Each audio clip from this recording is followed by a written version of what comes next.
In this video, I'm going to share with you guys 10 things that you can take and utilize in your life today that can help you manifest a better future, or really just create your future instead of reacting to your circumstances. Now, those of you that don't know who I am, my name is Bashar Khatun. I'm the founder of BJK University, an education company with a mission to impact 1 million lives. Now, those of you that don't know, now I'm going to tell you, about a little over a month ago, I had a traumatic experience. My wife and I were walking down the aisle at a grocery store, and I just simply started feeling dizzy. Within 5 seconds or 10 seconds, I simply crashed and I had a seizure. Never had a seizure in my life. And woke up, came to about an hour later at the hospital with IVs plugged into my hands and so on. And then I was told that I had a seizure. In the upcoming weeks leading up to today, I've been dealing with, the presence of anxiety. I've been dealing with the presence of just crazy thoughts and making up stories that there's something wrong with me and so on. Although every single test that I've done have come back negative and everything seems to be fine. But what I started realizing is that it was really all originating here. And then I was just spinning these thoughts and these ideas out of control into other things. And what those were doing were creating anxiety. And I would have panic attacks. I wouldn't be able to move out of my bed. I wouldn't be able to move out of the couch. I would be just sitting down. I would have, anxiety attacks where my entire body would be shaking, going to restaurants, even until today, going to restaurants, going out, going to, meeting people, all that stuff, it still gives me anxiety because it's still fresh in my mind. And so I went into this kind of quest of researching, like, why is this happening? Because over the past 12 years, I've launched 9 businesses, 7 of them failed. I've lost hundreds of thousands of dollars. And I remember having anxiety in my life, but I was kind of able to go through it. Why is it at such a high level this time? And so I wanted to learn kind of what is happening, where is this coming from, and why is it kind of spiraling out of control? And it kind of put me on this quest of understanding thoughts, of understanding conscious mind, understanding psychology. And I started working with a couple of different performance coaches that do different things, with a hypnotist as well. And then I came to a few things. So in this video, I want to share with you guys the top main things that you can utilize in your day-to-day life. And this could be, traumatic things happen throughout life. And this could be loss of a loved one, because it could be loss of business or career, especially the times that we're in right now, and you're just afraid, you're anxious, waking up every day, all these thoughts in your head, what if it doesn't work? You're not good enough, you can't do this, or your friends telling you that you can't do this or whatever, you know what I mean? So, that's really important for you to start understanding. See, just right now that I am actually talking about this topic, my body's all amped up. My hand is like starting to get a little shaky because of thoughts that are happening in my mind. And that's what I'm going to be talking about in this video. And it's just very interesting how this stuff works. So the very first thing that I want to share with you guys is that you are always just one thought away from a completely different narrative and a completely different life. What you want to do is you want to learn how to work with your thoughts and not control them. And here's what I mean. So as you're going throughout your day, thoughts are going to start jumping at you. Some of them make sense. Some of them have absolutely nothing to do with you, with your life. It's just like a completely bizarre thoughts. And that's something that all of us experience. And they just come out of nowhere, especially if you had a traumatic event. So for me, for instance, the narrative, the thought that was always happening to me, it's like, holy shit, there's something wrong with my brain. I probably have a tumor. I'm probably going to die in 6 months. What's going to happen? And then it would spiral into what's going to happen to my family? What's going to happen to my wife? We're trying to have kids. What's going to happen to the company? What's going to happen to our community? And then those would spiral out of control. And then other thoughts and then it's like, holy shit, the community, this and people and this and that. And then those thoughts, and what about my dad? My dad is 84. What if he has a heart attack and dies because I'm about to die in 6 months? And oh my God, and then it would just start spiraling out of control. And so what I started realizing, it all started with a single thought. Literally just one single thought started this whole chain of stories. And all those things are assumptions. All those things are made up. But what happens is when your conscious mind starts thinking, your conscious mind has a bias for negativity. It wants to protect you. So it's always looking for the bad, right? Because in ancient history, like thousands, tens of thousands, millions of years ago, it was all about survival in the wild, right? Humans were in the wild, in fierce environments, fighting against tigers and lions and stuff like that. So the conscious mind was always looking for ways to protect you. And unfortunately, it hasn't evolved, although, this is thousands of years later. So it's always looking for the negative thing. So the thought comes to your mind, conscious mind takes it and projects it to your mind. And then what it does, it starts adding all these different thoughts and all these different stories. And then they're all made up, they're all assumed. And then what happens when your brain starts thinking of these things, emotions start building up. And then what emotions do, they change the entire state of your body. Your breathing changes, you start having heartaches, your body starts shaking, your physiology starts reacting to the emotion. And that's why people have diseases. That's why people have anxiety. That's why people have heart attacks. That's why people have all these things. It's not just from what you're consuming, but it's what this is happening up here, right? So what you want to do is you don't want to learn how to control your thoughts, because you cannot. You want to learn how to work with them. So for instance, this morning, I was changing and then I was kind of feeling a little dizzy, right? And I was like, holy shit, there's probably something wrong with my brain that doctors haven't seen yet. Immediately, I said to myself, hey, thanks for that thought. I really appreciate it. But you know what? There is absolutely nothing wrong with me, because I've done all these tests. I've already gone to the neurologist. He's already looked at everything. I'm fine. I probably just need to put something in my mouth and eat something, because I've been awake for a few hours and I haven't eaten. That's why I feel shaky. And also over the past month, I've been anxious. And my nervous system is probably all beat up, right? It just needs some more time. Then I was like, thank you for that thought. Now I'm going to refocus back on shaving or combing my hair, whatever I was doing. So what I did is, and instead of taking that thought, and then my performance coach said, think of your thoughts as a painter's palette. The painter's palette is filled with paint. And you are the painter and you've got a white empty canvas. You can pick any paint and paint your canvas and create whatever you want. You can either take the bad thought and simply start spiraling that out of control and creating all these crazy stories, or you can take a good thought and then start painting with that. But you are responsible and you are in total control of what you paint, of the canvas, of the end result of your future. So number one is, understanding how to work with your thoughts, not try to control them. And then waking up to the stories that you are spiraling out of control, right? The second thing is changing the narratives that we tell ourselves. And that's the other thing, is that, let's say, for instance, this morning, I picked up the thought and I started painting with it, which was, holy shit, there's probably something wrong with me. I'm shaky. They probably didn't see something in my brain. What if I have a tumor somewhere they can't find, blah, blah, blah, right? And so that was obviously a more sticky thought than one that just would come and I would say, hey, thank you very much, and then just go on, because I picked it up and I started painting for it. So what I started learning over the past month is waking up to these stories. As you're watching me right now, there's probably a story playing in your mind. So the quicker you learn how to wake up to these stories and then change the narrative, and then what you want to do is you want to start changing the narrative. And this is one of the an exercise that my performance coach helped me do. She has a sheet, and then she said, on the left side, write down what are the old stories. So the old story would be, holy shit, I'm shaky, and I probably have a tumor, and I might die in 6 months, right? New story, changing the narrative, is I am shaky, yes. You don't want to ignore it. No, I'm shaky, yeah. I mean, you can't say I'm not shaky. I am shaky. Okay, but it's probably because my blood sugar is maybe low. Maybe my blood pressure is low. Whatever it is, I'm hungry. I also felt hungry. So I should probably go eat. Maybe add a little sugar into my body and I'll feel normal after, right? And so this is the new story. You want to change the narrative, right? Which takes me to number 3, which is focusing on the solution rather than the problem, because your conscious mind can only focus on one thing. You cannot do 2 things at the same time, right? It can either focus on the solution or it can focus on the problem, right? So with that said, what you want to do is you want to focus on the solution. That's why by changing the narrative, instead of just focusing on the negative and the problem and saying, holy shit, I'm going to die, and then spiraling that out of control, you want to change the story to a positive and just simply say, yes, I am shaky, but it's because I am hungry.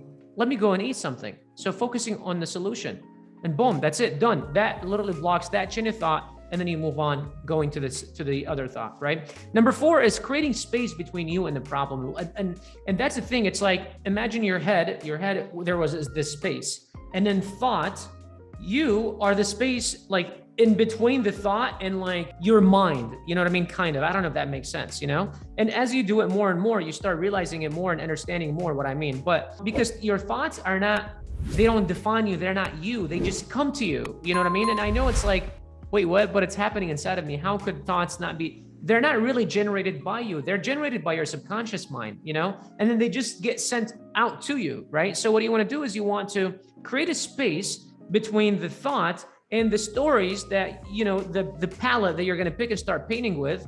And then you want to kind of back up a little bit so that way you can analyze what is happening and then be able to pick the thought at its origin and just say, stop it. Thank you. I appreciate it, but everything's okay. I'm gonna go back to doing whatever I was doing. Or if you have already picked it up and started painting with it, then you want to also have that space where you're like, all right, well, thank you. Wake up to the story, focus on the solution, change the thought from a negative to a positive, and then create a solution, right? For me, whenever a crisis happens in my life, I don't look at and say, oh my God, why is it happening to me? What, everyone else out there is doing great. Why just me? Why, cry about it? Instead, I look at it and say, what is this thing trying to teach me, right? Like when my restaurant burned down, I always think that everything happens for a reason, right? And I thought to myself, what is the reason? And although, yes, it's difficult sometimes when you're in the middle of it to think like, oh, this is positive. Yeah, I just lost hundreds of thousands of dollars. I'm getting kicked out. My restaurant is burned down. My employees are going crazy because I can't pay them, right? Yeah, what's the positive here? But in the back of my mind, I was always thinking, what is the reason? What is the reason? What is the reason? And had my restaurant not burned down, I wouldn't be here today, right? When my seizure happened, yes, the first few days, the first week, hell, the first couple of weeks, I was like, I thought I lived a pretty healthy lifestyle. Like I'm 5'10", 32 years old, I'm 150 pounds. I work out 6 days a week. Yes, I go out and drink and stuff like that, but I'm not a drunken every night, drinking, getting drunk and stuff like that. Where did this come from? You know what I mean? So, but then once I was able to capture those thoughts and say, okay, thank you very much. Now let me start looking at what good is this bringing into my life?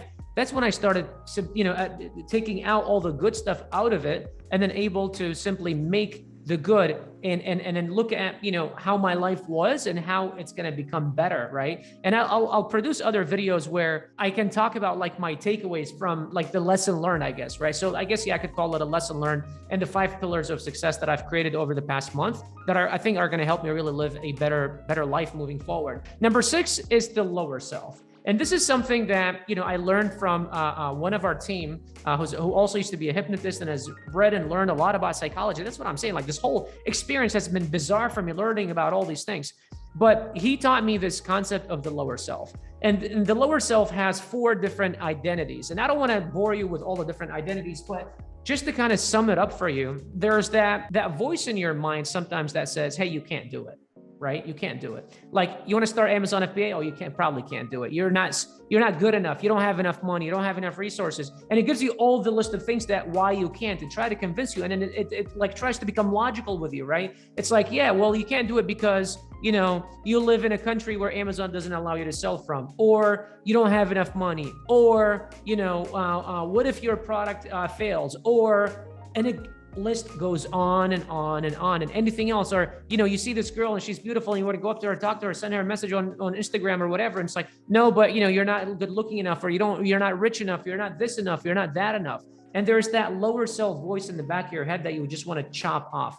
He gave me this exercise. He said, he said, what is your dominant hand? I said, my left hand. He said, every time you hear your lower self talking in the back of your head, just slap it, just go like that, right? And it's like, don't even let it finish the sentence. It's like, oh, I can't open my Amazon account, just like slap it. Because what it does, it's like, it shuts it up. It says, shut the hell up. Not here, not now. I got this, right? And so that's kind of what you want to do, is you want to take over your lower self and don't let it come out, right? Number 7 is your state of mind at sleep. And this is, I read in a book just recently, actually finished reading the book 2 days ago. The book was called The Secret by Neville Goddard, I think it was called, his last name, Neville Goddard. Very short, like 40-page book. And he talks about how your state at sleep, it's the most important thing, because when you're going into sleep, he explains how the conscious mind, it's like a male, subconscious mind is a female, right? And the subconscious mind is like the creative, it just wants to do crazy things and like, explore and stuff like that. The conscious mind wants to keep you safe, doesn't really, it's like, no, let's stay home, let's not go anywhere, it's safer here, right? And the only time that these two actually merge together is at sleep, because your conscious goes unconscious, and then it goes with your subconscious mind, right? And so when you are going to sleep, if you are going to sleep with hatred in your heart, with anxiety, with fear, with discouragement, just like toxic feelings. You're taking all this and storing it in your subconscious. The subconscious does not filter. It takes everything that the conscious gives it, right? And so if you're going to sleep literally like that, you are literally giving it everything that you don't want it to, you don't want to give it. So what you want to do, he says, is as you're going to sleep, you want to be in a state of mind how you want to live. He has a quote that I wrote on my board. He says, assume you are who you want to be. Assume you are who you want to be. So when you go to sleep, what you want to do is you want to feel like you are successful, if that's important for you. You want to feel like you are healthy, if that is important for you. You want to feel like you are blessed, if that is important for you. And just literally get yourself in that state of mind and start generating those feelings. Start generating those feelings and then ease into falling asleep. And so when your conscious mind becomes unconscious and goes into your subconscious mind, that is what is planting there. And your subconscious mind is going to view those into your world the days, weeks, and years that come later. Okay. Number 8 is believing in a higher power. This is, for me, became very important. And the higher power could be whatever it is for you. It could be God. It could be, if you're a Buddhist, it could be, energy. It could be space. It could be universe. It could be whatever it is. But what we came to realize, and this was taught to me by one of our team as well, another person on my team, and that's the thing. I've been really doing a lot of homework on this. Over the past, thousands of years, humans have always worshipped something or someone because we want answers for how is the ocean a thing? How is the air a thing? How is our bodies, thousands, billions of neurons in different parts and stuff like that? How did this even came? How is it that a sperm and an egg get together and then they produce a child and then this child grows to doing crazy things in the world? How is that a thing? There are some things that logic just cannot explain. And we need something sometimes to be able to explain those things. We also need something. Sometimes we need just, unanswered. We want answers to unanswered questions, but although logic just can't explain it. It's like someone told me a story. I forgot who it was a few weeks ago. He said, this guy went to the hospital and he was not feeling good. And they told him he had like 4 months to live or something like that, or 4 weeks to live because he had like stage 4 cancer. I don't know where. And he's like, he woke up the next day. He said, I want to go home and I'm fine. I don't want to stay here anymore. He goes home. He starts like drinking beer and eating chips and playing video games and hanging out and just chilling. And they're telling him, like, his family was like, yeah, like it's his last few days. He just wants to do whatever he wants to do. It is what it is. And there was like mourning and stuff like that. And he's like, no, there's nothing wrong with me. I'm not dying. There's absolutely nothing wrong with me. 4 weeks come in, 5 weeks come in, 6 weeks come in, 7 weeks come in. He goes back to the hospital and checks everything and there's nothing wrong with him. And it's like, wait, what just happened right now? And so the logic human mind cannot explain that. It's a miracle. Yeah, but how did it happen?